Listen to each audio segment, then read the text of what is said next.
Muito boa tarde a todos os presentes. Um prazer enorme aqui, em nome da organização do Mackenzie Day, dar início a essa atividade, hoje, dia 17 de novembro, atividade da Faculdade de Direito, da Universidade Presbiteriana Mackenzie.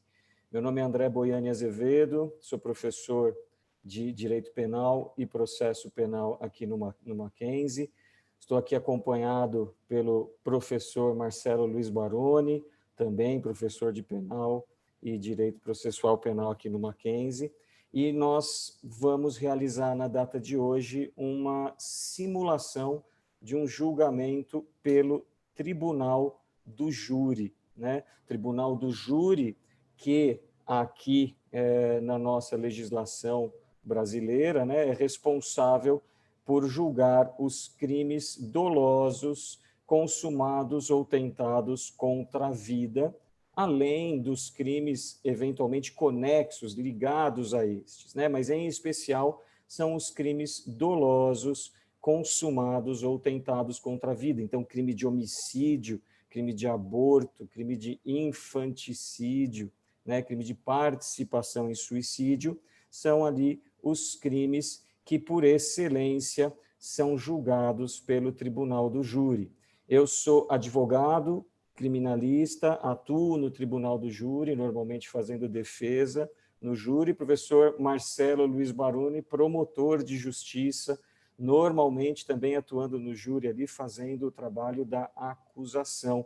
E nós fomos incumbidos aqui de preparar os nossos alunos, que é o que fazemos com muita satisfação aqui no Mackenzie, ensinar os alunos a respeito do direito, e em especial para esse evento de hoje, nós vamos ter os nossos alunos ali fazendo, às vezes, da acusação e, às vezes, da defesa. O professor Marcelo Baroni, como promotor, preparou os alunos, o grupo de alunos para fazer a acusação.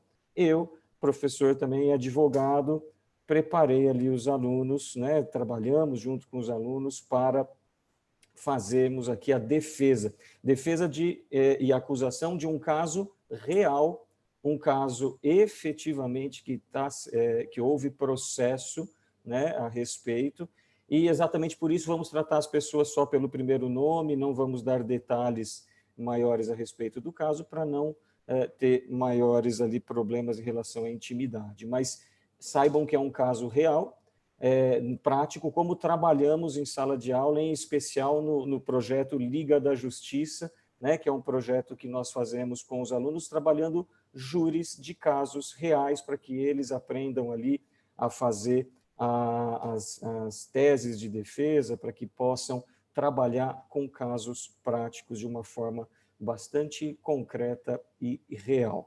Então, nós aqui, como professores, damos boas-vindas a todos os presentes que estão interessados em conhecer a nossa Faculdade de Direito, e dizemos que é um prazer enorme receber todos vocês. Esperamos vê-los futuramente aqui, brilhando como os nossos alunos certamente brilharão hoje aqui no trabalho de acusação e de defesa.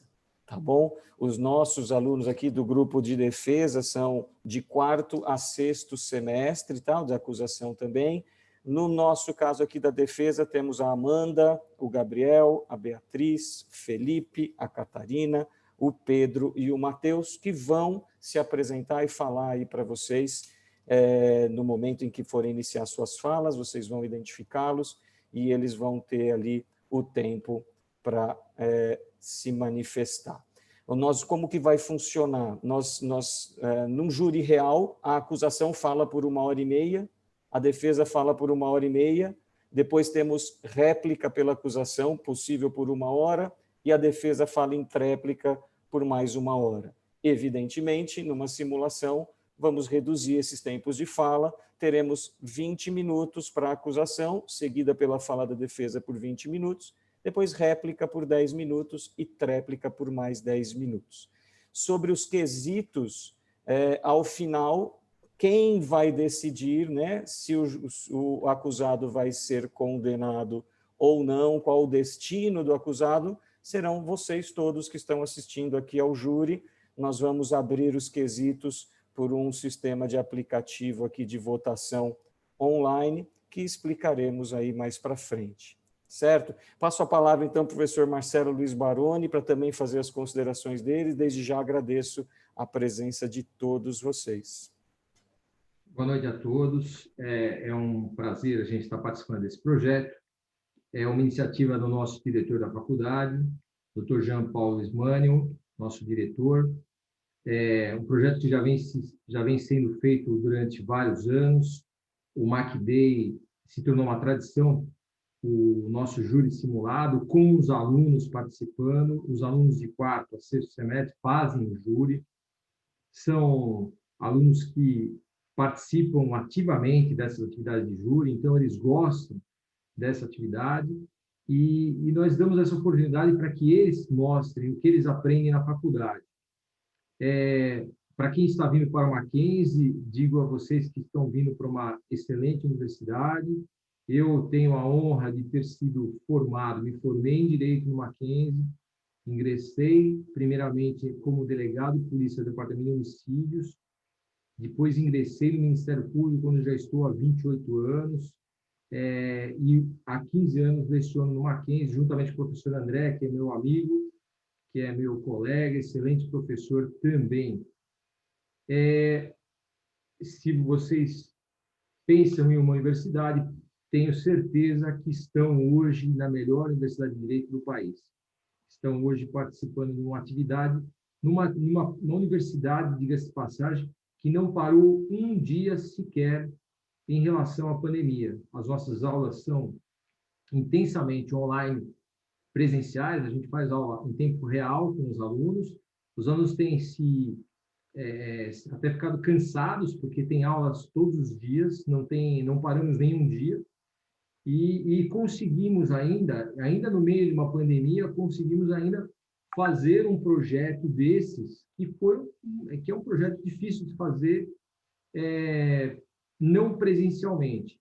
Né? Se nós estivéssemos presencialmente, os senhores estariam conhecendo o nosso auditório, o auditório com certeza estaria lotado, e os alunos estariam atuando no auditório com toda a desenvoltura também, como eles sabem fazer e estão sendo treinados para que sejam bons profissionais no futuro.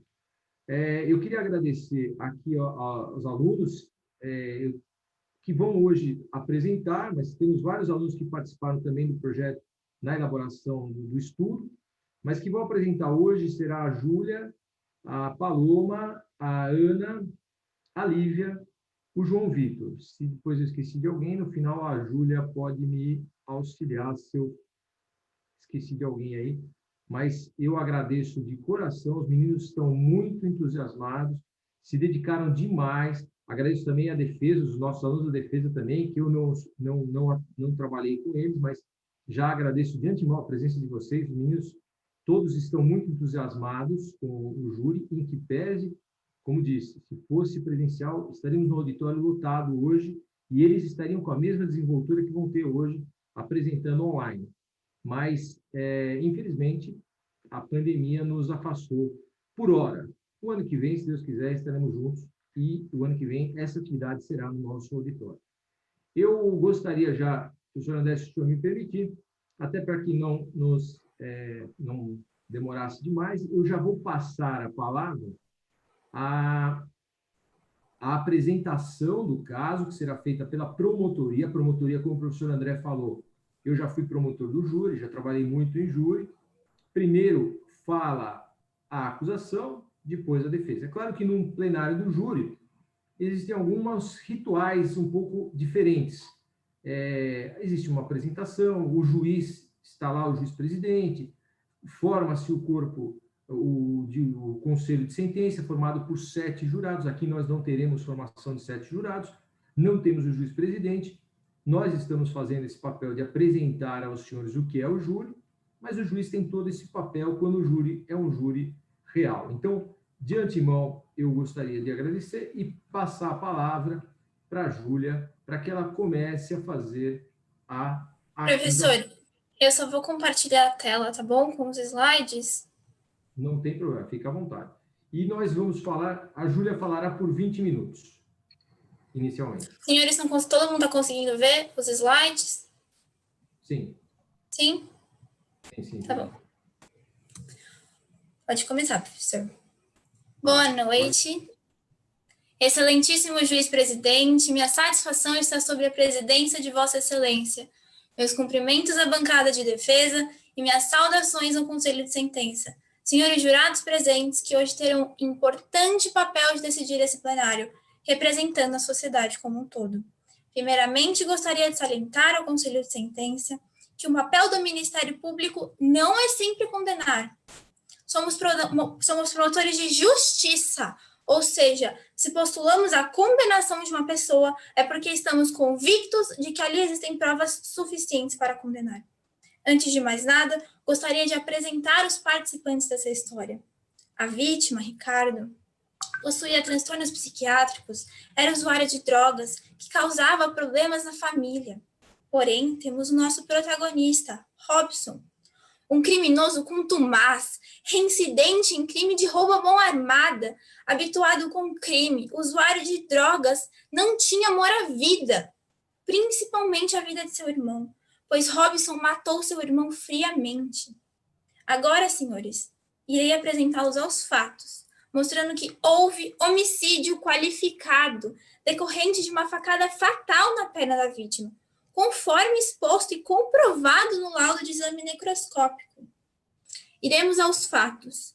Diante dos depoimentos das testemunhas e do próprio acusado, que é réu confesso, Robson matou seu irmão Ricardo. No dia dos fatos, houve uma confraternização em família, onde Robson e Ricardo brigaram, pois Ricardo, usuário de drogas, causava constantemente problemas na família. Horas depois da festa ter acabado, Ricardo foi até a casa de Robson, pois todos os familiares moravam muito perto, e a vítima, quando chegou, se deparou com religiosos tocando a campainha de Robson, para pregar a palavra de sua religião.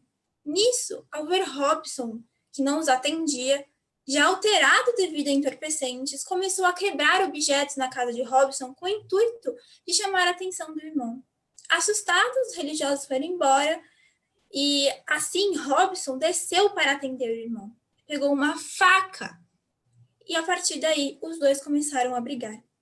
Robson, com socos e pontapés, manteve Ricardo no chão, quando então começou a desferir diversas facadas, provocando assim muitos ferimentos de Ricardo e um fatal na perna, o qual faleceu poucos dias depois, e tal facada ficou comprovada no laudo necroscópico como motivo de sua morte. Vejamos, senhores jurados, a defesa irá querer levar os senhores em erro, com argumentos falaciosos, dizendo que Robson não queria matar seu irmão, mas não deem ouvidos, pois Robson teve a intenção de matar. Senhoras e senhores, houve dolo de matar, pensem comigo. Robson foi até seu irmão com uma faca na mão. Vocês acham mesmo que uma pessoa que não tem a intenção de matar pegaria uma faca? Claro que não. Todos nós sabemos o estrago que uma faca poderá fazer. Robson já estava irritado pelos problemas que o irmão causava na família. Viu ali uma oportunidade de se livrar do irmão. Ele queria matar, teve intenção. As testemunhas presentes afirmam que tentaram separar a briga. Porém, Robson se mostrou inflexível, continuou desferindo facadas em direção ao peito e o pescoço de Ricardo, com seu irmão já no chão. Resta clara a intenção, o dolo de matar de Robson. Pois bem, os senhores podem se perguntar por que as facadas fatais de Robson foram na perna de Ricardo e não no pescoço ou peito, já que ele tinha sim a intenção de matar o irmão. Ora, como comprovado nos depoimentos das testemunhas, após o início da briga, devido às diversas investidas de Robson por meio de socos e pontapés, seu irmão Ricardo caiu no chão, momento no qual Robson pegou a faca que trazia e começou a desferir facadas em direção ao peito e o pescoço de Ricardo, como confirmam as testemunhas. Agora, projeto para os senhores o depoimento do cunhado de Robson Ricardo, que diz que Robson pegou uma faca e investiu contra Ricardo, agrediu mesmo com socos e pontapés, Quando ele caiu no chão, desferiu golpes de faca, atingindo os braços, as pernas e o pescoço. Porém, pensem comigo, a reação de Ricardo, assim como seria de todos nós, foi proteger o rosto e o peito com os braços e pernas. É instinto de todos os seres humanos, ao serem atacados, proteger o rosto e o peito, é natural. Logo, Robson, além de querer matar seu irmão, queria, sim, desferir os golpes em direção ao peito e o pescoço da vítima. Apenas não foi sucedido quanto a isso, devido à reação natural de Ricardo e às várias tentativas das testemunhas presentes de parar Robson, que estava inflexível e focado em seu objetivo de assassinar seu irmão. E que reste claro que sim, a faca utilizada por Robson foi uma faca de cozinha. Mas, senhores, não vamos cair na falácia de achar que por ser uma faca de cozinha não há potencial lesivo. Que está comprovado que Ricardo morreu devido a essa faca. As várias facadas que levou de seu irmão. E ora, aquele que tem o dolo de matar utilizaria qualquer objeto para tal ato monstruoso. Então vejam, a repugnância do ato está na conduta, no dolo de matar de Robson. Não no instrumento utilizado, ele matou friamente seu próprio irmão. Bom, senhores, a irmã de ambos, em seu depoimento, como os senhores podem observar aqui na tela, confirmou que Ricardo, sim, causava problemas na família há muito tempo. Além disso, o cunhado de Robson deixou claro, ao dizer em seu depoimento, que os seus irmãos não se davam bem, que Ricardo causava problemas na família e no dia dos fatos causou confusão. Ora, jurados presentes, Robson guardava rancor, sentimento de vingança de seu irmão, e viu na briga em questão uma oportunidade de livramento. Ele queria colocar um ponto final nos problemas que Ricardo trazia. Mas pensem comigo, senhoras e senhores, matar seu próprio irmão é solução? Por se desentender com seu irmão, um membro da família, a solução encontrada foi matá-lo? É inadmissível tal fato. Irmão, nós ajudamos, procuramos soluções, conversamos. Não matamos a facadas. Pois bem, os meus colegas de defesa poderão vir alegar que não houve nexo de causalidade, ou seja, não houve conexão entre a facada e a morte de Ricardo. Contudo, senhores jurados, sim, houve nexo de causalidade. É o que se mostra comprovado nos autos.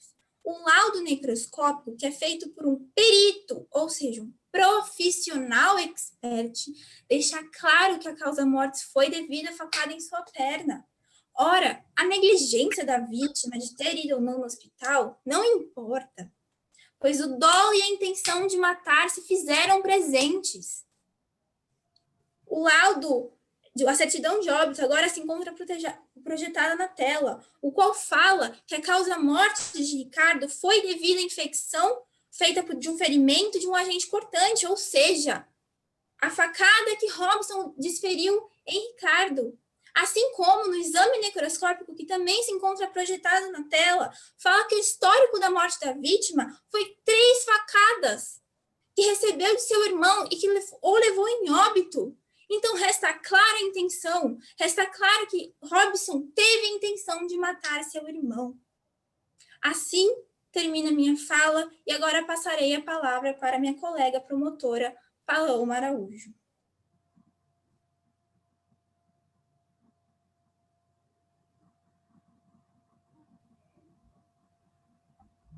Boa noite a todos.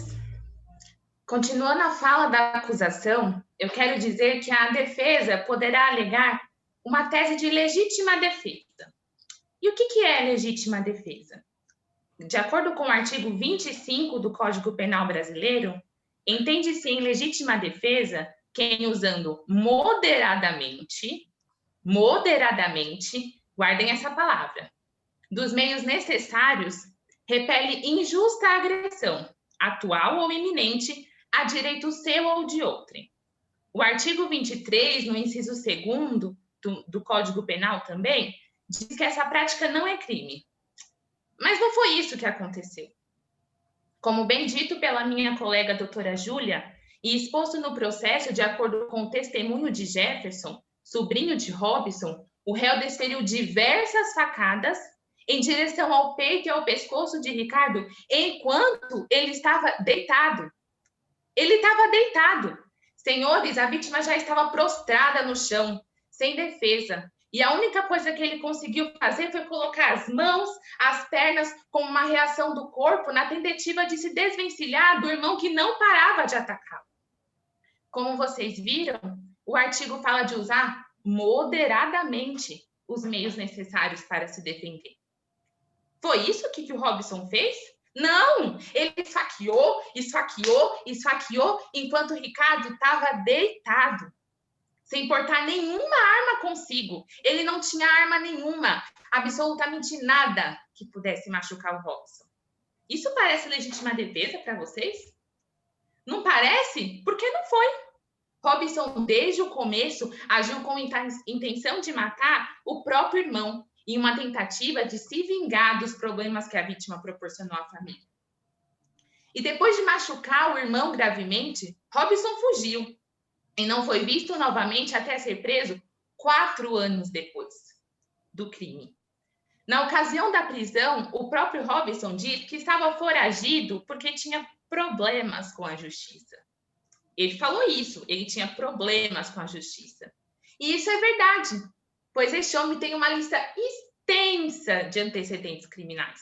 Ele não é nenhuma flor que se cheire. E aí ele foge. E o próprio acusado, em seu depoimento, alega que soube da morte do irmão. A morte que ele causou, porque ele matou o irmão. E isso colaborou para ele permanecer foragido por 4 anos. Acredito que a conclusão que se pode ter é que fugir é atitude de gente culpada. Gente que não quer pagar pelo crime que cometeu. Inocentes não fogem, senhores. Se ele tivesse agido em legítima defesa, ele jamais fugiria.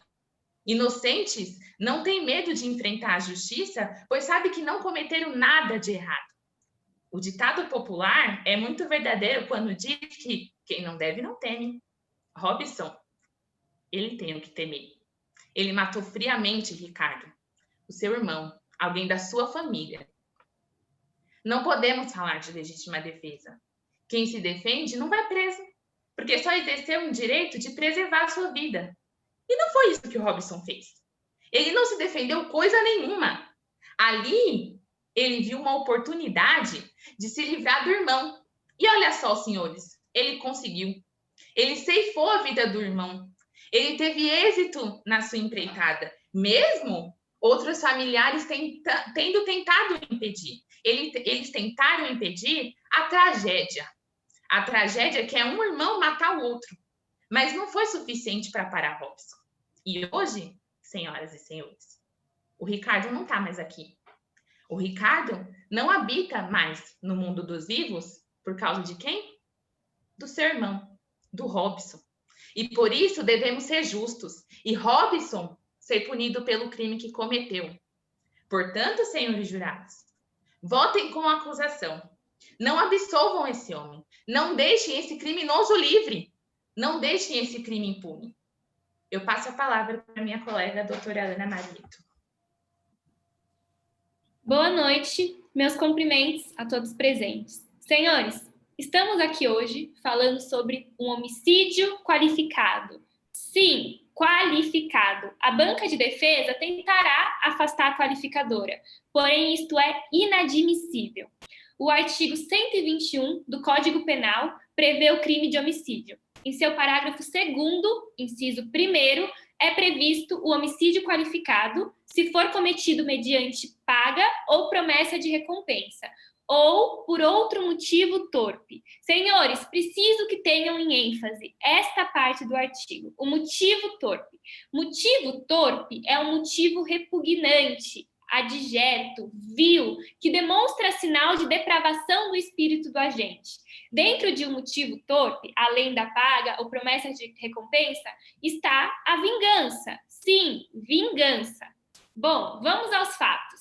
Sara, irmã de Ricardo e Robson, alega em seu depoimento que constantemente Ricardo promovia escândalos e confusões familiares, estando alterado por bebidas e drogas. O cunhado de Robson, em seu depoimento, afirmou que os irmãos não se davam bem e que Ricardo causava problemas na família. No dia do fato, como já foi relatado, Ricardo ficou com os ânimos exaltados devido ao uso desses entorpecentes e bebidas alcoólicas e causou um tumulto familiar. O motivo de Robson ter pegado uma faca e ter deferido golpes contra seu irmão foi puramente a vingança.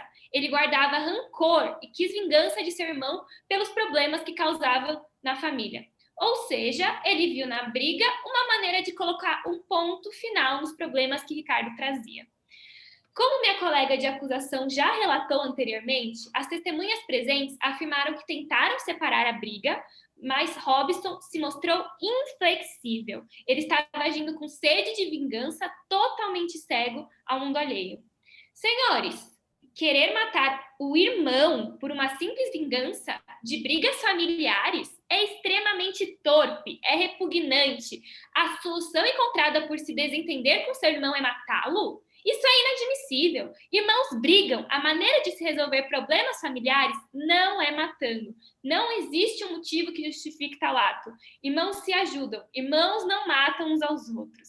Senhores, preciso que fique claro. Robson agiu com dolo de matar por um motivo torpe, a vingança. O que ocorreu foi um homicídio qualificado. Portanto, jurados, ao perguntarem se o motivo é torpe, votem sim. Robson matou o irmão por uma simples vingança. Com isso, termino a fala da acusação. Muito obrigada.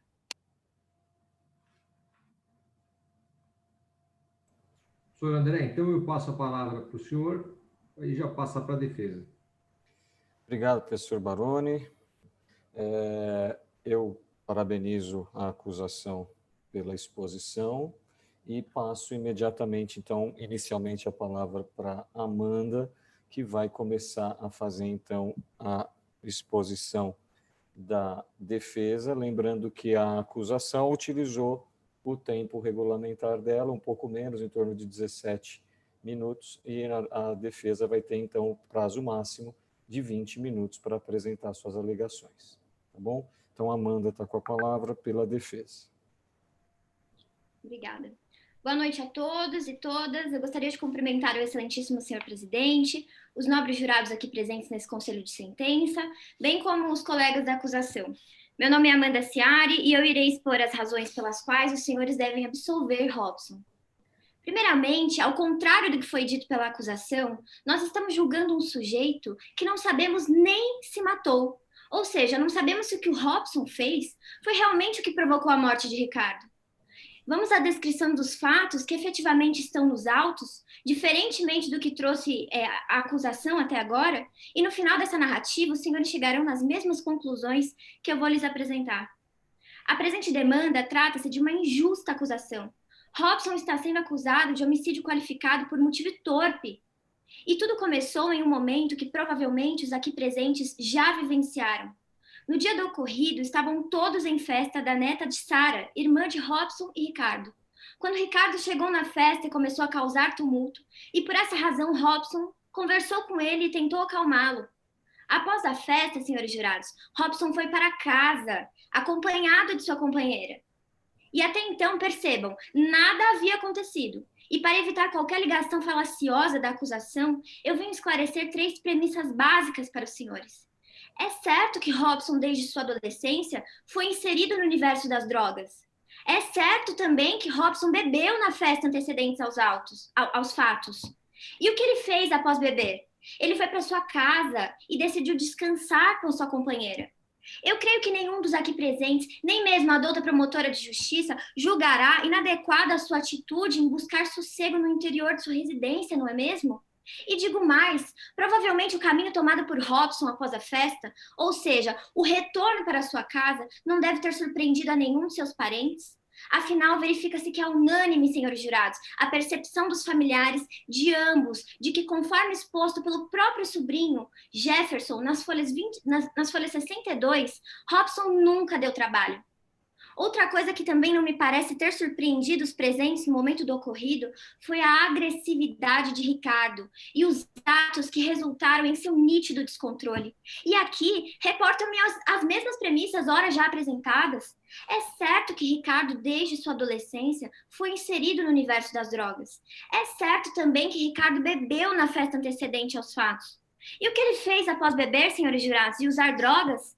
Ele foi até a casa de Robson, aqui acusado de homicídio injustamente, arrombou a porta e, proferindo xingamentos, colocou suas mãos no pescoço do aqui acusado com um claro intuito de esganá-lo. E aqui há que se fazer uma breve pausa para que possamos consolidar esse momento. Temos Robson e sua companheira no interior da sua residência, surpreendidos por Ricardo, que, com sua recorrente agressividade, segura o pescoço de seu irmão com o intuito de esganá-lo. Reafirmo, senhores jurados, Ricardo derruba a porta, entra na casa de seu irmão, segura seu pescoço e temos aqui uma acusação que afirma o intento de vingança por parte de Robson, o que, no mínimo, senhores jurados, me parece incongruente. Bom, Robson, ao se desvencilhar de Ricardo, já tinha ciência de que sua vida corria perigo e, assim, algo minimamente capaz de resguardar a sua própria vida. Ele recorreu a uma faca que estava na pia, afinal, o mínimo esperado é que se defendesse daquela injusta agressão. E aqui, novamente, eu recorro a algumas perguntas. Será que Robson deveria deixar um homem mais alto e mais forte, conforme dito pela sua própria mãe, nas folhas 336 dos autos, seguir com a sua fúria após o dito arrombamento? E aqui, senhores jurados, eu deixarei que os senhores tirem as suas próprias conclusões. Não se nega em nenhum momento, senhores e senhoras, que Robson usou a faca como meio de defesa. Afinal, ele estava sofrendo uma injusta agressão por alguém muito mais forte e ainda no interior de sua residência. O próprio acusado afirma ter efetuado um golpe no braço direito do irmão. E, senhores jurados, foram 3 facadas, conforme folha 77 dos autos, diferente do que narra a acusação, parecendo que foram 30 facadas. E o que aconteceu após o golpe de faca de Robson no irmão? Por acaso o Ricardo caiu no chão, debatendo-se em razão dos ferimentos? Não, senhores jurados, ele saiu de casa, dirigiu-se ao banheiro, arrancou um vaso sanitário, que em regra pesa entre 10 e 20 quilos, e com esse objeto ele começou a se golpear. Vejam, senhores jurados, que aqui também se faz necessário repetir para que haja uma clara compreensão por parte dos senhores. Ricardo golpeou a si próprio com um vaso sanitário que arrancou do banheiro, o que corrobora com o exposto pelo sobrinho de Ricardo, Jefferson, que nas folhas 336 dos autos afirmou que Ricardo estava muito louco e desnorteado em razão das drogas e da bebida. Mas não é só. A fúria continua após Robson sair de casa com sua companheira. Robson é levado ao chão e rola com Ricardo, lutando pela sua própria vida. E aqui eu pergunto, seria possível exigir de Robson uma conduta diversa, que rolando no chão com alguém muito mais forte, tivesse exato controle da faca que carregava em suas mãos? A resposta, senhores jurados, só pode ser negativa. E Ricardo estava tão descontrolado no dia dos fatos que Jefferson, juntamente com seu pai, Márcio, pegaram um pedaço de pau para separar a briga. E o foco deles era Ricardo, não era o Robson. Eu sei que o que eu disse até aqui já foi suficiente para muitas conclusões, mas ainda há um relevantíssimo ponto que precisa ser tratado. Ricardo encara o momento vários dias após o fato narrado. Para a correta compreensão dos senhores, eu explico. Primeiramente, após os fatos, ele recusou-se a receber cuidados médicos. E depois compareceu ao Hospital São Gonzaga e foi medicado e liberado. Por fim, cerca de 5 dias após, ele se sentiu mal e faleceu. Já me encaminhando para os senhores jurados, eu deixo aqui uma pergunta para ligarmos os pontos dessa narrativa para que estejamos atentos aos fatos, descartando especulações realizadas pela acusação. Senhoras e senhores, apenas 3 dias após o fato, vejam, 3 dias, Ricardo comparece ao hospital e é medicado e liberado. Senhores, seria minimamente razoável imaginar alguém atingido com intuito letal, como a acusação pretende afirmar, comparecer no hospital 3 dias após as facadas e ser medicado e liberado? Os senhores conseguem imaginar um médico olhando para uma pessoa perfurada com intuito de morte, como alega a acusação, e dizendo, pode ir para casa. Senhores jurados, o próprio Ricardo, quando atingido, ele nem cogitou a possibilidade de ir para o hospital. Os senhores realmente acham que dar uma facada no antebraço de uma pessoa é possuir a intenção de matá-la? Que órgão vital uma pessoa pode atingir ao dar uma facada no antebraço? O laudo, senhores jurados, de folha 77, diz que Ricardo morreu em decorrência de um choque séptico, ou seja, em razão de uma infecção cutânea, pois ele não quis atendimento médico. Enfim, não há como sustentar uma acusação tão absurda. O título de réu conferido a Robson é um retrato de grande injustiça que objetiva transformar a vítima em homicida, apontando para o seu passado, afastando-se dos fatos e objetivando encarcerar aquele como qualquer outra pessoa apenas lutou para se manter vivo. Senhores jurados, a partir daqui passo a palavra para os meus nobres colegas que abordarão questões mais específicas, onde ficará ainda mais clara essa grande injustiça. Senhores jurados, boa noite, reiterando os cumprimentos e as saudações feitas pela minha colega doutora Amanda. Venho trazer a vocês o fato de que o que houve aqui foi uma legítima defesa, visto que, conforme o depoimento de página 327, a mãe de Ricardo, de Robson, Terezinha, descreveu Robson como miudinho e Ricardo como um homem muito mais forte. Senhoras e senhores jurados, qualquer pessoa estando numa situação de sofrendo violência, como estava sofrendo Robson naquele momento, se utilizaria de todo e qualquer meio possível e imaginável para se defender.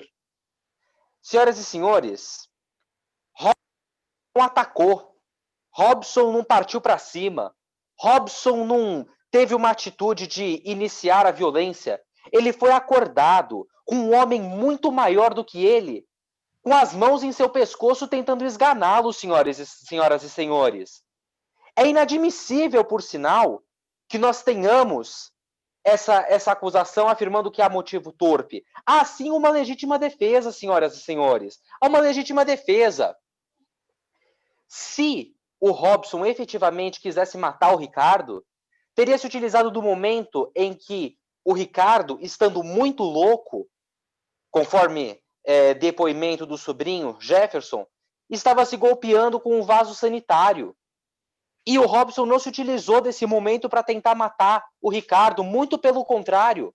O Ricardo, antes disso, tinha partido para cima dele, e ele pegou ali a primeira coisa que ele viu na frente que pudesse salvar sua vida. Não houve intenção de matar, senhoras e senhores. Não houve intenção de matar. Houve sim uma legítima defesa.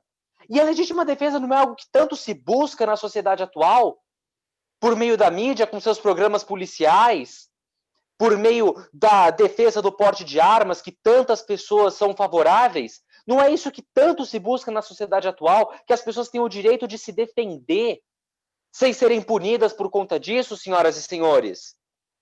Ora, o local dos ferimentos também mostra que o que houve foi uma legítima defesa.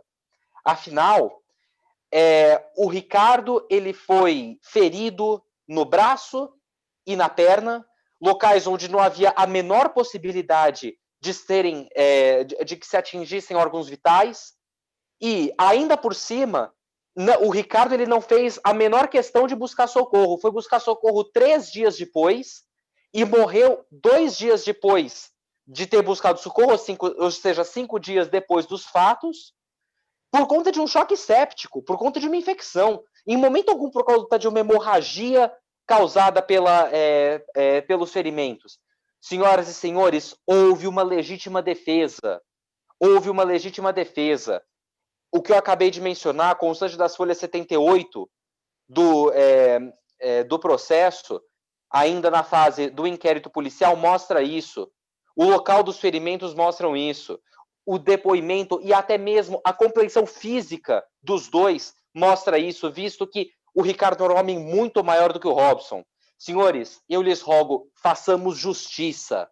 Eu passo a palavra para a minha colega nobre doutora Beatriz. Boa noite, senhores jurados. Bom, como os meus amigos bem colocaram aqui, Robson não teve, em momento algum, intenção de matar seu irmão Ricardo. Tanto é verdade que no depoimento de Sara, de folha 57 e 58, deixando claro que Sara é irmã do réu e da vítima, ela alega que Robson tentou conversar com seu irmão Ricardo para acalmar os ânimos, e só teve embate corporal com ele depois que este passou a atacá-lo. A bem da verdade, tudo começou porque Ricardo, agressivo como era, passou a chutar a porta de Robson porque havia crente chamando em sua casa. Bom, senhores jurados, podemos perceber que Ricardo era uma pessoa um tanto quanto violenta, não é mesmo? Quem chega chutando a porta do irmão porque tem gente chamando? Ou quem, por exemplo, no meio de uma briga, joga um copo no chão com outras pessoas por perto, sabendo que isso pode acarretar ferimentos em alguém. Aqui cabe uma ressalva de um histórico violento de Ricardo. Tendo em vista que numa das brigas de família, ele simplesmente jogou um copo no chão, em que os estilhaços do copo atingiram as pernas de sua mãe, a qual é diabética e teve que amputar as pernas por conta do ocorrido. Como o Gabriel bem colocou, devemos nos atentar também para a região em que Ricardo foi atingido, braço e perna. Quem, com a intenção de matar, vai desferir golpes de faca no braço e na perna. A gente tem que se atentar ao fato de que se Robson quisesse realmente matar Ricardo, o momento que Ricardo estava tendo seu surto psicótico e se atacando com um vaso sanitário era uma grande oportunidade para que ele o fizesse. Entendam, senhores jurados, que foi apenas legítima defesa e que não houve intenção nenhuma de Robson em ceifar a vida do irmão. Não podemos esquecer da diferença de compreensão física entre o réu e a vítima, tendo em vista que o nosso aqui defendido Robson era miudinho, como disse a mãe em um de seus depoimentos, e Ricardo era alto e forte. O relatório de folhas 81 e 82 atesta que o cunhado, Márcio, e o sobrinho Jefferson também intervieram na briga para tentarem apartar e tirar Ricardo de cima de Robson. Perceba, tirar Ricardo de cima de Robson. O que demonstra a tamanha violência da suposta vítima, porque, 3 pessoas para para afastar a briga contra uma, demonstra que a vítima não era uma pessoa fraca e nem calma. É intuitivo pensar que se uma pessoa mais forte vem de encontro a você, totalmente nervoso, você vai pegar o que tiver por perto para se defender. E foi exatamente o que Robson fez. Por fim, cabe ressaltar que Jefferson, sobrinho das partes, afirmou no seu depoimento de folha 62 e 63 que o falecimento da vítima se deu alguns dias após o ocorrido. Como disse o doutor Gabriel, como disse a doutora Amanda, se deu 5 dias após o ocorrido. Jurados, cá entre nós, quem, com a intenção de matar, vai desferir golpes em outra pessoa a ponto de ela conseguir viver mais 5 dias?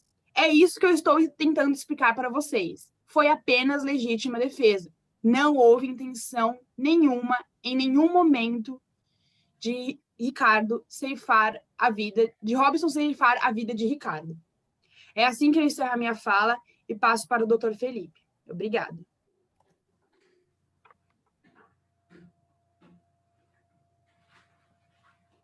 Felipe, você tem que ligar seu microfone.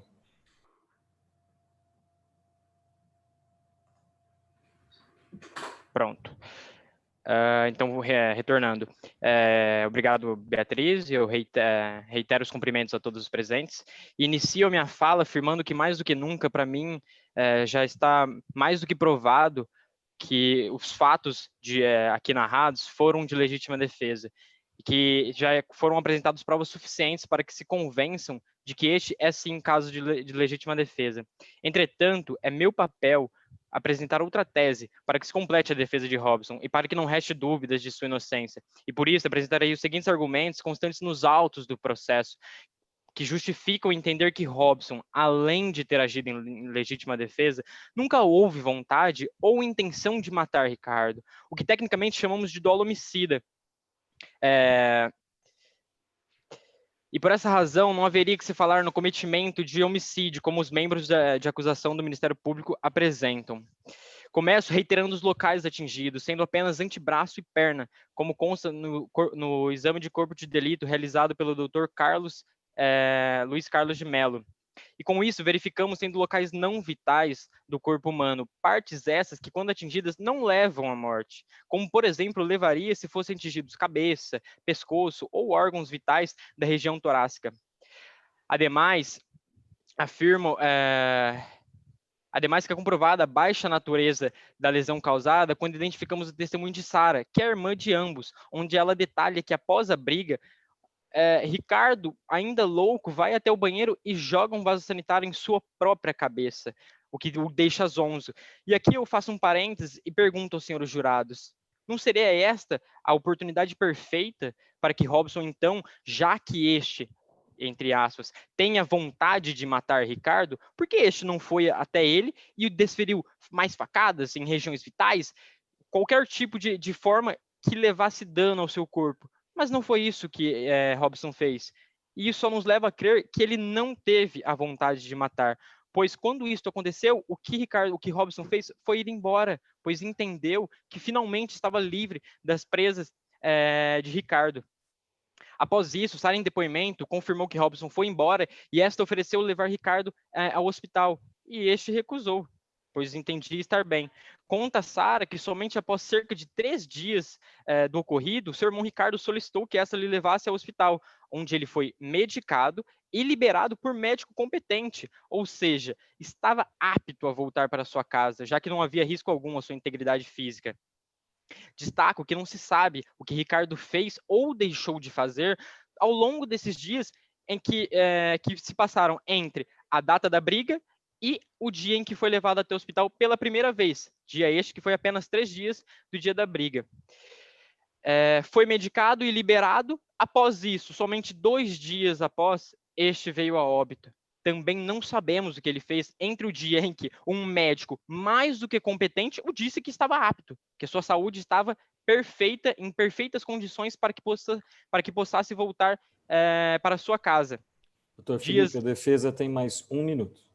Tudo bem, vou partir para o encerramento.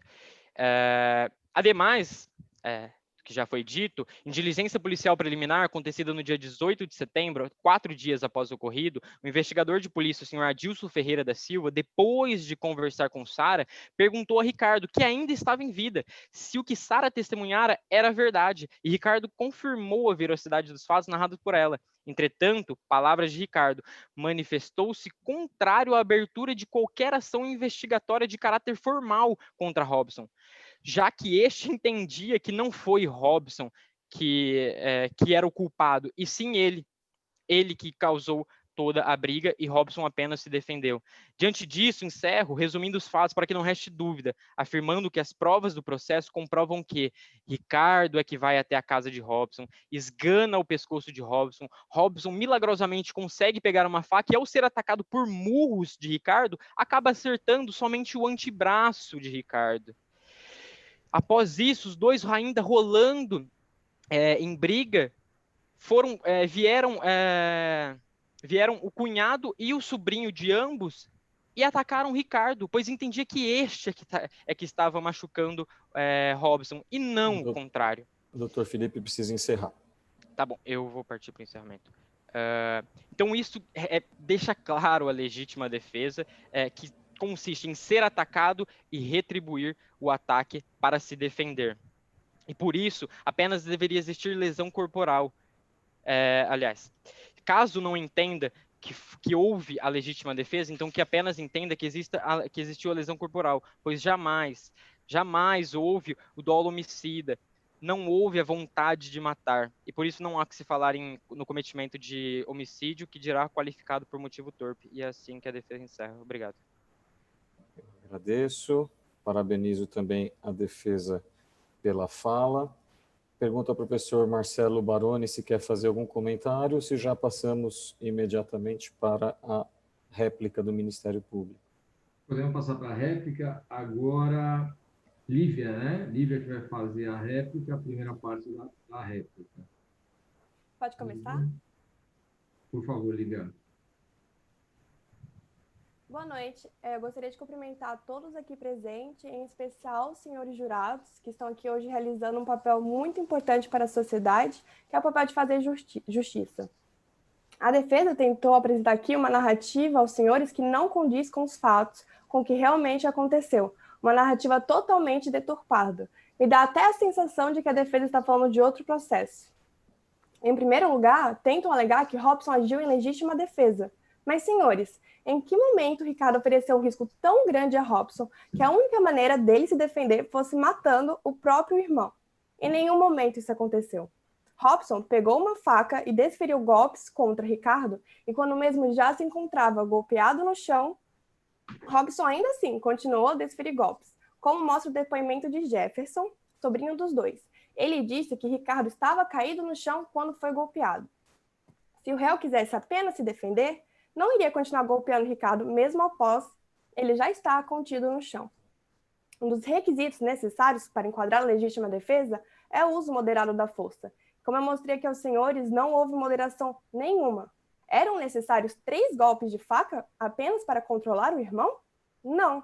Por isso, seria possível sim exigir de Robson uma conduta diversa à que ele teve. Senhores jurados, está claro aqui que houve sim intenção de matar.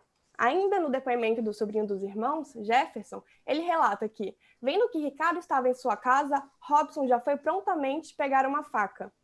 Além do mais, se Robson agiu em legítima defesa, como estão tentando alegar, por que ele fugiu depois do ato? Como já foi falado aqui, quem não fez nada de errado não tem por que ter medo da justiça. Quem não cometeu um crime não foge depois. A defesa ainda relata que Robson não era uma pessoa agressiva ou violenta, pelo contrário, que Robson nunca deu trabalho. Mas, senhores, Robson possui maus antecedentes criminais.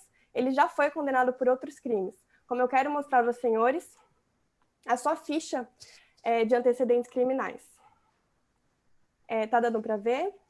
Eu quero mostrar aqui que Robson já foi condenado, sim. Ele foi condenado por um crime de roubo à mão armada, ou seja, um crime muito violento e agressivo, diferentemente desse comportamento que a defesa alega que ele tem. Além do mais, é possível observar aqui que a ficha de antecedentes criminais dele é bem expressa, bem grande. Ele já tinha cometido outros crimes quando matou seu irmão. Parei de compartilhar. De acordo com o testemunho da mãe dos irmãos, Ricardo nunca havia agredido fisicamente ninguém de sua família. Apenas havia cometido agressões verbais, o que mostra também que essa narrativa da defesa não condiz com os fatos. Além de que Ricardo tinha, sim, problemas psiquiátricos, o que justifica os comportamentos que a defesa trouxe. Uma pessoa com problemas psiquiátricos precisa de cuidado, precisa de amparo, mas o que aconteceu com ele foi o contrário, ele foi morto pelo seu irmão. Outro ponto importante para ser ressaltado é que, apesar de Ricardo não ter morrido ali, logo após o crime, isso não afasta o dolo de homicídio, não afasta a intenção que Robson tinha. A defesa alega que se Ricardo tivesse procurado ajuda médica, ele poderia ter sobrevivido, mas isso, senhores jurados, é impossível de saber. Nós temos que nos atentar aos fatos, ao que realmente aconteceu, e não ao que poderia ou não ter acontecido. Não podemos tratar sobre probabilidades. Por isso, pouco importa o que Ricardo fez nos dias após ter sido atacado pelo seu irmão. Independente do que aconteceu, ele morreu, e morreu em decorrência das facadas. Como foi revelado pelo próprio exame necroscópico.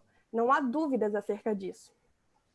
Por isso, senhores, não há que se falar aqui em outra coisa além de homicídio. A argumentação da defesa não se sustenta, já que é nítida a intenção de Robson de matar seu irmão. Robson pegou a faca para matar Ricardo. Temos dolo, a intenção, temos o resultado morte. O que existe, portanto, aqui é um homicídio. Agora eu passo a palavra para o meu colega da acusação. Senhores jurados, o tempo é muito curto e eu gostaria de toda a atenção de vocês. Eu entendo como é que vocês devem estar se sentindo. Deve estar meio confuso, versões do fato distintas, diferentes entre si. De um lado, você tem a versão da defesa, que vai alegar uma versão romantizada do que aconteceu, de Robson, pobre, inofensivo e inocente Robson, o bichinho do Robson, estava em sua casa, no seu recinto, com sua nobre mulher deitada e foi surpreendido pelo malvadão, pelo Ricardo, pelo alto, forte, perigoso, problemático Ricardo. Como se o problemático, em termos de justiça, que tem antecedentes criminais, não fosse o Robson. Como se o próprio Robson não tivesse fugido e ficasse foragido por bastante tempo. Então, o que a defesa ela tenta trazer aqui para vocês, senhores jurados, é uma versão, uma espécie de Davi contra Golias. Você tem lá o Robson bichinho do Robson contra o Ricardo, o Golias, o grandão, o problemático e o causador de todos os defeitos. Do outro lado, você tem o lado da acusação, que a gente tenta trazer para vocês. Dos testemunhos que foram trazidos no processo, da Sara, do Márcio e do Jefferson. E o que essas três testemunhas têm em comum? Que Robson se excedeu. Robson utilizou meios que não foram necessários, que não precisariam ser utilizados, que foi a faca. E ele desferiu golpes que foram totalmente descabidos e fogem da razoabilidade de uma tese de legítima defesa. Então não se enganem, senhores jurados, de cair nesse papo que a defesa tenta trazer para vocês. Então, antes de tudo, tentem se aterem aos fatos. Os fatos que foram trazidos no processo. Quais são eles? A defesa tenta alegar a legítima defesa. E o que é que ela diz? Porque não houve acesso, porque ele estava se defendendo. Mas o que é que o depoimento do Robson, ou do bichinho do Robson, o miudinho Robson diz? Ele diz que o quê? Sofreu dores no pescoço. De toda essa confusão toda, o que é que Robson sofreu?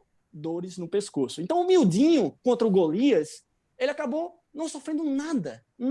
Enquanto o outro foi esfaqueado brutalmente, levou pontapés, socos e ficou brutalmente ferido e sofreu danos por isso, acabou vindo a óbito, né? Obviamente. Então, que tipo de legítima defesa é essa, senhores? Eu pergunto a vocês. Robson, que feriu uma pessoa que estava desarmada, desamparada, que caiu no chão, segundo os relatos do próprio Jefferson. Ele só parou de desferir os golpes de faca depois da intervenção de Márcio e de Jefferson, que chegaram com um pedaço de pau para poder intervir e separar aquela briga. Porque se eles não tivessem chegado, senhores jurados, eu garanto a vocês que teriam muito mais facadas. E que o pobre e coitado do Robson teria matado o Ricardo na hora, e não 8 dias depois. Então percebam o seguinte, vocês acreditam mesmo que Ricardo, que tem problemas, transtornos psiquiátricos, que de fato consumiu drogas no dia, assim como Robson também consumiu, que a defesa faz questão de omitir. Vocês acreditam que Ricardo entrou na casa de Robson para matar Robson? Porque, sinceramente, vocês sabem que eles tinham esses desavenças, eles tinham essas brigas. Mas por que seria diferente agora? Porque Ricardo teria entrado por conta de uma briga de crentes que estavam ali no meio da porta, um motivo totalmente descabido. Não tem sentido ele ter pegado a faca e ter feito o que fez. E ele até fugiram depois, como se fosse o culpado, que realmente foi o culpado. Então, outra tese que a defesa tem legal, que é a negligência. Porque Ricardo não foi para o hospital, porque Ricardo não apareceu lá. Eu não sei que tipo de processo é esse que a defesa está olhando, porque o próprio laudo médico diz o quê? Que Ricardo morreu em decorrência das feridas que ele teve na própria perna, que ele se defendeu, senhores. Se defendeu assim, levantando a perna para poder se defender, porque a facada não tinha direção, e a direção era o peito. Porque o próprio Jefferson disse que achou que o Robson tinha acertado o peito de Ricardo. Só não acertou porque Ricardo se defendeu. E é por conta dessa defesa que acertou a perna. E por conta desse ferimento que ele acabou vindo a morrer. Então, não há nada que prove nos autos, assim, nenhum tipo de prova que diga que se Ricardo tivesse ido para o hospital naquele dia, ele não teria morrido. Porque não adianta você dizer que é provável que ele tivesse sido curado e tal. Com base em quê? Que laudo pericial? Que tipo de atestado médico vocês têm para dizer isso? Não dá para ficar trabalhando no e se. E se o Papai Noel existisse, se o céu não fosse azul, o que é que isso adianta? Entende? Então, e de tudo, ele não foi negligente, ele ainda foi para o hospital, ele foi tratado e foi liberado, ele saiu de lá com alta no hospital. Então vocês não podem vitimizar, vocês não podem trazer o julgamento para o que a vítima sofreu. Quem está em julgamento hoje aqui é única e exclusivamente Robson, porque infelizmente Ricardo veio a óbito e não está mais conosco. Então se atentem para as condutas do réu e não da vítima, porque a vítima já sofreu bastante com sua própria vida, que foi tolhida injustamente. Então, mesmo se ele tivesse ido para o sistema de saúde, para o hospital no dia dos fatos, vocês acreditam mesmo que o nosso sistema de saúde é bom o suficiente? Que eu acredito que Ricardo iria para onde? Para um Albert Einstein? Para um sírio-libanês? Ia ser tratado pelo Drauzio Varela? A acusação tem mais 1 minuto. Então, eu lhes digo assim, se vocês estão com a gente, se vocês acreditam, se vocês têm a consciência limpa de que isso realmente ele merece, porque a definição mais básica de justiça é o seguinte, dar a cada um o que é seu. Nós não estamos pedindo nada além do que Robson merece, que é a condenação nos exatos termos da denúncia. Então, votem sim quando forem questionados sobre a materialidade, se Ricardo realmente deu essa facada, se houve esse tipo de crime. Votem sim quando a autoria for relatada para vocês, se Ricardo é o autor se Robson é o autor do caso. Votem sim se houve intenção de matar, no caso do dolo, e votem não na absolvição, porque não é isso o que Robson merece, ele merece a condenação pelo que ele fez. E o motivo ainda, ele é torpe. E quando perguntarem isso para vocês, também votem sim, porque não há nada mais torpe e vil e repugnante do que você matar o seu próprio irmão indefeso, com transtornos psiquiátricos e sem qualquer tipo de possibilidade de fazer algo a respeito, só com a intervenção do seu cunhado e do seu sobrinho. Então, deem a Robson o que é seu, o que ele merece, e sejam atores da justiça, porque é essa a função que vocês estão exercendo aqui, assim como nós, promotores de justiça, que estamos 100% convictos de que ele merece ser condenado. Porque, caso contrário, eu pediria a absolvição e a desclassificação do réu, mas eu não peço, porque nós estamos convictos. Então, com isso, eu encerro minha fala. Muito obrigado. Eu agradeço aqui a fala da acusação em réplica, registro que foram 10 minutos e 45 segundos, e passo, então, se o professor Baroni não tiver nenhuma consideração, para a defesa. Não, pode, à vontade, professor. Então, a defesa agora, então, vai fazer uso da palavra por 10 minutos, pelo tempo, começando com a Catarina. Bom, em nome da bancada de defesa, eu reitero o meu boa noite ao senhor excelentíssimo presidente dessa sessão do Tribunal do Júri. Dou meu boa noite aos colegas participantes do Ministério Público pela acusação. E o meu especial boa noite vai aos senhores e às senhoras que estão aqui compondo o Conselho de Sentença e que hoje, diferentemente do que trouxe a acusação, concordo com o meu colega quando ele fala que é outro processo, porque realmente deve ser. Concordo com ele quando falo que hoje os senhores e as senhoras serão os protagonistas, serão os fazedores de justiça. Como o meu próprio colega da acusação disse, eles são o Ministério Público, aquele órgão cuja a principal função é promover a justiça. E veja, senhores, a justiça para o Ministério Público é condenar um homem sabidamente mais baixo, sabidamente miudinho, a própria mãe descreve ele dessa forma, como homicida do próprio irmão. O que acontece? Eu não preciso repetir aqui tudo o que os meus brilhantes colegas trouxeram no nosso primeiro momento de exposição. Robson está dormindo após uma festa familiar, enquanto seu irmão Ricardo, muito louco, como os próprios autos o descrevem dessa forma, arromba a sua porta, adentra a sua casa e o esgana. O meu colega de acusação fala em dores no pescoço, eu não sei que tipo de eufemismo ele quis usar, porque o que está escrito nos laudos, nas folhas 336, é que Robson foi surpreendido com o irmão com as mãos em seu pescoço. Se isso aqui não é esganar, enforcar, eu não sei o que é. Dores no pescoço se ele tivesse com Covid, o que temos hoje em dia, né? Com dor de garganta. Isso aqui é esganadura. Isso aqui é tentativa de lesão ou de homicídio. E aí, o que os meus colegas de acusação falam? Ele pegou uma faca e deferiu diversos golpes. Espera aí. O laudo médico coloca em folha 77 e 79 que ele tomou 3 facadas no antebraço e nas pernas. Isso é órgão vital para você querer falar que é homicídio? Peraí, que tipo de justiça nós estamos querendo promover aqui? Qual é a justiça? Até onde me consta, uma pessoa, todos nós tentaríamos nos defender de injustas agressões causadas enquanto estávamos dormindo. Vamos levar esse ponto em consideração. E a acusação, meus nobres colegas, vem colocar que Robson tem uma ficha criminal extensa. Engraçado que eles não pararam para ler o que estão nos autos. Eles colocam que foi um roubo com porte de arma. Acho que eles esqueceram de ler as páginas que falam sobre o laudo da arma, nas páginas do nosso processo, de folhas 221 e 222, em que é sabido que a arma é de brinquedo, não houve violência. Infelizmente, Robson foi mais um dos tantos brasileiros que teve que utilizar da criminalidade como meio de subsistência. Ele não é o único. Infelizmente, esse é o país que vivemos, mas esse é o país que os senhores podem mudar hoje em dia. Os senhores podem fazer justiça hoje, não terminando com mais uma vida, porque uma, infelizmente, foi ceifada.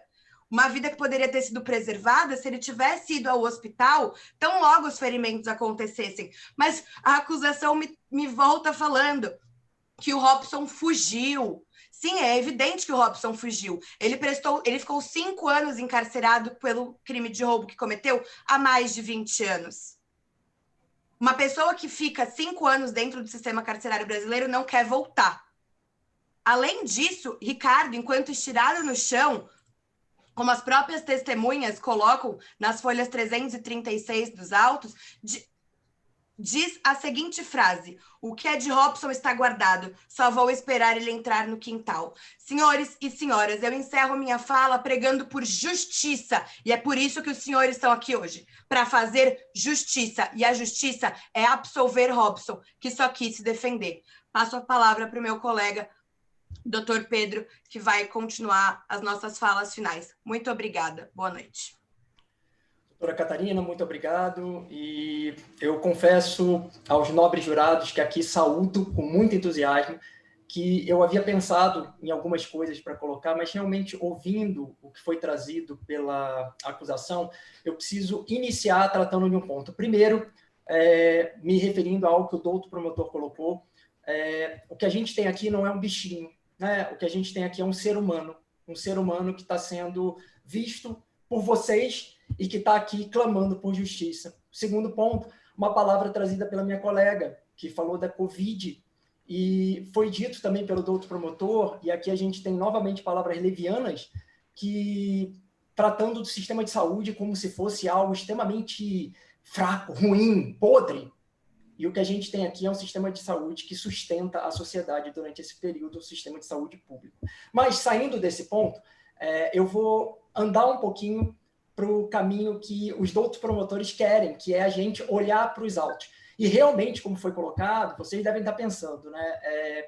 A gente tem duas situações em que tem versões diferentes e a gente precisa olhar para os autos, e eu vou olhar aqui para os 4 únicos depoimentos que existem nesses autos. Folha 334, Sara fala: Robson foi para casa com sua esposa. Ricardo, drogado, passou a dar chutes na porta da casa de Robson. Ricardo levantou e passou a jogar pedras. Ricardo passou a se golpear em seguida com um vaso sanitário. Não viu Robson com a faca em mãos. Na sequência, nesse dia, Ricardo foi ao quarto de Robson tentar agredi-lo, depoimento de Márcio. Ricardo se levantou, foi ao banheiro e jogou um vaso sanitário em sua própria cabeça. Jefferson: Ricardo estava muito louco, desnorteado. O depoente tentou apartar, mas não teve jeito, pois Ricardo estava agressivo. Na sequência, depoimento da mãe: Ricardo era muito forte, mais alto que Robson e muito forte. Robson é miudinho. E aí, novamente, buscando as palavras dos outros promotores e respondendo as perguntas que foram colocadas, em que momento ele ofereceu um perigo tão grande? Pergunta feita pela doutora Lívia. Digo aos senhores, quando ele entrou, arrombou a porta e começou a estrangular o Robson. Na sequência, eram necessários 3 golpes de faca para conter o irmão? Senhoras e senhores, um golpe de faca foi dado. Ele saiu de casa, arrancou um vaso sanitário que pesa entre 10 e 20 quilos e começou a golpear a cabeça. Será que não eram necessários mais golpes de faca? O que Robson deveria fazer? Soltar a faca e sair correndo a Deus dará para ver a morte dele e da esposa?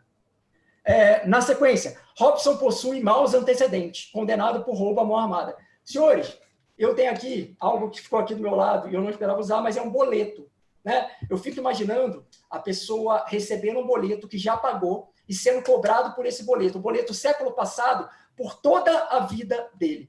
Eu acho verdadeiramente um grande absurdo. Senhores, por favor, olhem para os autos, como eu mostrei, olhem para esse ser humano que não é um bichinho, e no final, quando for perguntado se você absolve, mostre que esse mundo não pune somente por ser pobre. Pune quando a pessoa efetivamente, conforme consta nos autos, é condenado ou inocenta quando é inocente. Então, senhores, inocentem esse homem e façam justiça. Boa noite, eu reitero aqui os cumprimentos a todos os presentes e, senhores jurados, passando para os quesitos, o primeiro que será formulado, quando perguntado se Robson deve ser absolvido, respondo sim, Robson deve ser absolvido das acusações de homicídio, que agiu em legítima defesa e não com dolo de matar seu irmão, igual os promotores aqui querem tentar apresentar. Havia um puro instinto defensivo, apenas para se livrar do enforcamento e das agressões que vinha sofrendo. O local da facada, a diferença da condição física dos dois, o cunhado e o sobrinho tiveram que segurar apenas Ricardo para que parasse com as agressões, e todos os outros fatos aqui apresentados pelos meus nobres colegas comprovam isso. Nobres jurados, mesmo diante de todos esses fatos, caso os senhores não entendam que Robson agiu apenas com a intenção de se defender, para que ele não fosse, aí sim, uma possível vítima de homicídio, diante das injustas agressões que vinha sofrendo, e responderem que Robson não deve ser absolvido, será formulado um novo quesito, com a seguinte pergunta: o Robson teve a intenção de matar? E, senhores, respondam não. Em nenhum momento Robson teve a intenção de matar, e jamais deve ser condenado por homicídio. Perdão, a defesa tem que terminar sua fala em 1 minuto. Tudo bem. No entanto, na remota hipótese de os senhores jurados também não entenderem dessa maneira, e responderem sim no quesito anterior, será perguntado se Robson cometeu um homicídio qualificado por motivo torpe. E aqui, senhores jurados, deverão considerar que Robson nunca agiu por vingança. A motivação de Robson jamais foi torpe.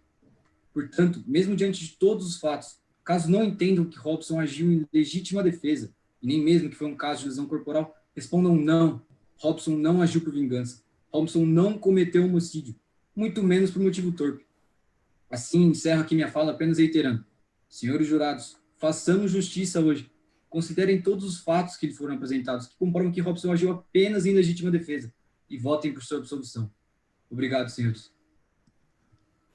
Agradeço, então, a fala da defesa e pergunto ao professor Baroni se posso aqui passar para a explicação dos quesitos e como vamos fazer essa votação. Eu só queria fazer uma observação, se me permite. Eu queria dizer o seguinte: estão todos de parabéns. Queria dizer que eu tenho muito orgulho dos nossos alunos, o André também, tenho certeza. Nós temos um orgulho muito grande dos nossos alunos, todos mostraram hoje uma capacidade em todo o sentido, intelectual, uma capacidade de desenvolvimento de raciocínio, de falar, de desinibição. Vocês foram muito bem de verdade. Fiquei muito orgulhoso.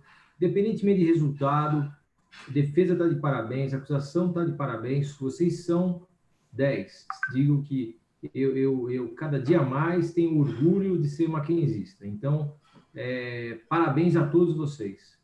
Tá bom? Podemos passar os quesitos agora. Obrigado, faço minhas, evidentemente, as palavras do professor Baroni. Aliás, estávamos falando pelo WhatsApp, né, professor Baroni, da alegria, e confesso que chega a emocionar, né? A gente fica realmente emocionado pelo desempenho de vocês, é muito, muito gratificante mesmo. Brinquei com o professor Baroni por WhatsApp que vocês estavam excelentes, apesar de nós, né? Vocês foram muito bem e queria dizer que é um trabalho que a gente faz com muito carinho, né? E que fica muito contente quando vê uma produção como essa. Parabéns realmente para todos vocês, todos sem exceção. Terminado o momento confete, vamos para o julgamento, né, do nosso Robson, nosso acusado Robson. Como a acusação e a defesa efetivamente explicaram, no tribunal do júri, os jurados, que são os senhores que estão assistindo, são juízes leigos, respondem a perguntas que podem ser respondidas com sim ou não. Então, o julgamento ele é todo feito com base em quesitos, né, perguntas, que o jurado simplesmente coloca numa urna uma cédula sim ou a cédula não. E com base nessas respostas que são ali dadas pelos jurados, é que o juiz vai proferir a sentença. Nós, evidentemente, aqui para o propósito da nossa simulação, nós simplificamos os quesitos, né? Primeiro teria que ter um quesito quanto à materialidade, se o crime ocorreu ou não, quesito quanto à autoria. Nós vamos simplificar isso, passando para o que normalmente é o terceiro quesito, que é: o jurado absolve o réu? A pergunta que vai ser feita para os senhores inicialmente é essa: o jurado, o senhor absolve o réu? Se o senhor votar sim, o senhor concordou com a tese da defesa de que houve legítima defesa, que o réu não deve ser condenado. O senhor concorda que a defesa conseguiu demonstrar que o processo fala ali numa situação de ausência de responsabilidade do acusado pelo crime de homicídio. Se o senhor votar não, o senhor está de acordo com a acusação, que diz que o acusado ali agiu claramente com intenção de matar, que não teve a legítima defesa, ele não foi atacado ou agiu com excesso, que ele deve ser responsabilizado pela morte do Ricardo. Então, quem está sendo julgado é o Robson pela morte do irmão Ricardo, e a pergunta é, o jurado absolve, quer dizer, concorda com a tese principal da defesa? Se concordar, responda sim. Se não concordar, responda não, porque isso significará novos quesitos. Se não houver absolvição, ou seja, se não houver resposta positiva a esse quesito, serão feitos outros quesitos para os senhores, para podermos saber se será homicídio, se será lesão corporal, se será homicídio qualificado ou homicídio simples. Então, primeiro quesito é esse: o jurado absolve réu. Se disser sim, concorda com a defesa. Se disser não, concorda com a acusação. Eu coloquei aqui no chat, tem aí um site que é www.mente.com e tem um código ao lado. Eu peço que você que está assistindo, e peço às equipes que não votem, eu peço a você que está assistindo que efetivamente entre lá no site mente.com, não tem a ver com mentir, tá? É só... E coloque ali a sua resposta a esse nosso quesito. Você, por favor, mostre para nós se você concorda com a resposta da acusação ou com a resposta da defesa. Temos aqui 60 participantes, dos grupos aqui, tirando os professores, imagino que tenhamos aqui em torno de 50 votos. E enquanto só eu fico vendo como está a votação, e vocês não sabem como está, nós aguardamos um pouco para que o resultado seja proferido, tá? Por enquanto, 28 votos. Eu peço a gentileza dos presentes de irem lá rapidamente. 33 votos.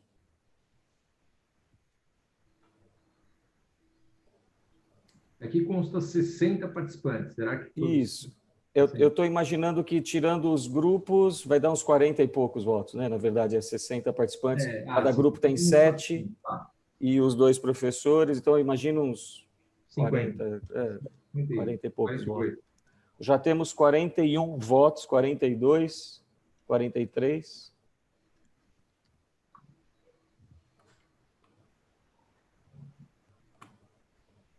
Vamos esperar 44.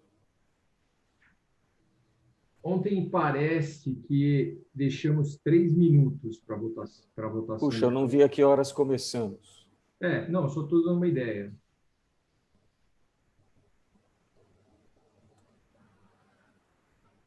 Eu acho que eu vou esperar estabilizar. Se estabilizar, eu vou esperar 30 segundos, se não mudar. Perfeito. Pode ser?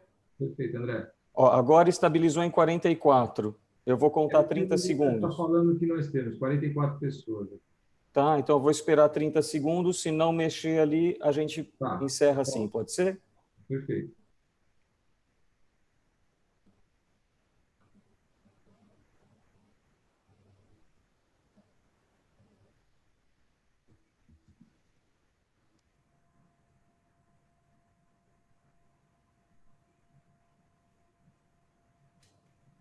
E aí eu vou ter que aprender. Bom, passou, estabilizou em 44 votos, tá? Eu vou compartilhar a tela com vocês e nós vamos aqui ver, então. Compartilhou? Compartilhou.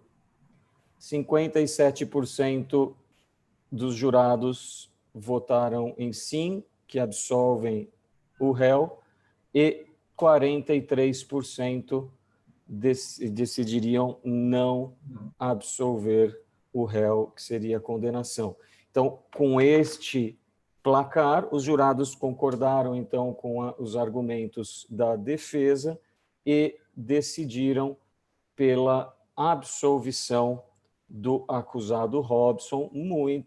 Aqui é curioso também falar, né, professor Baroni, que os jurados eles não precisam justificar a sua resposta, né? Então, aqui cabe desde entender que houve legítima defesa, como entender qualquer outra questão pessoal que o jurado quisesse absolver o réu. Né? Aqui, para nossa simulação, a gente está considerando que concordaram com as teses da defesa, mas, na prática, os jurados podem agir de forma livre, né, nessa votação.